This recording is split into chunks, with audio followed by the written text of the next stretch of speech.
সময়ের পালাবদলে সবকিছুতেই লেগেছে পরিবর্তনের ছোঁয়া।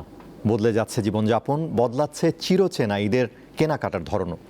নাগরিক জীবনের ব্যস্ততা এবং প্রযুক্তিগত সুযোগ সুবিধা সহজলভ্য হয়ে ওঠায় অনেকেই এখন অনলাইনে কেনাকাটা করছেন। ব্যস্ত নগরী রাজধানী ঢাকা। ইট পাথরে ঘেরা এই শহরে সবাই ব্যস্ত, যেন দম ফেলারও সময় নেই। আর এই ব্যস্ততা কয়েক গুণ বেড়ে যায় বিভিন্ন সামাজিক ও ধর্মীয় উৎসবে। দরজায় করা নাড়ছে পবিত্র ঈদুল ফিতর। শপিং মলগুলোতে এখন উপচে পড়া ভিড়। তবে যারা কর্মজীবী নানা ব্যস্ততায় সময় বের করতে পারছেন না, তারা বেছে নিয়েছেন অনলাইন শপিং। ঈদ নিয়ে সাংবাদিকদের আরও বেশি কাজের পরিধিটা বেড়ে যায়, তো যে কারণে একেবারেই শপিং করার সময় হয়ে ওঠে না। আর কিন্তু শিশুদের জন্য, সন্তান পরিবার পরিজনদের জন্য ঈদ শপিংটা করতেই হবে, ঈদ কেনাকাটা করতেই হয়। কিন্তু সেক্ষেত্রে আমরা বেছে নিই অনলাইনটাকেই। অনলাইনে আমরা ঈদ শপিং করতে অনেক স্বাচ্ছন্দ্য বোধ করি।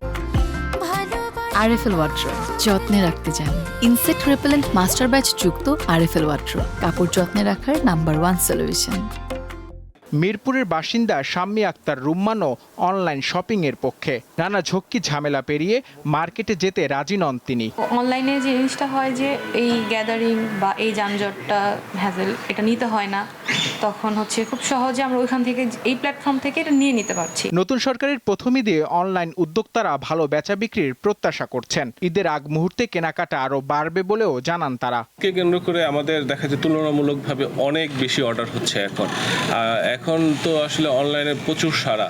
অনলাইনে কেনাকাটার সময় ও পরিশ্রম বাঁচলেও রয়েছে নানা ঝুঁকিও। প্রতারণা চক্রের ফাঁদে পড়ে অর্থ হারানোর পাশাপাশি আছে নকল পণ্য হাতে পাওয়ার শঙ্কা। তাই এসব বিষয়ে সতর্ক থাকার পরামর্শ দিয়েছেন অনলাইন উদ্যোক্তারা। নূর আলম, দীপ্ত সংবাদ, ঢাকা।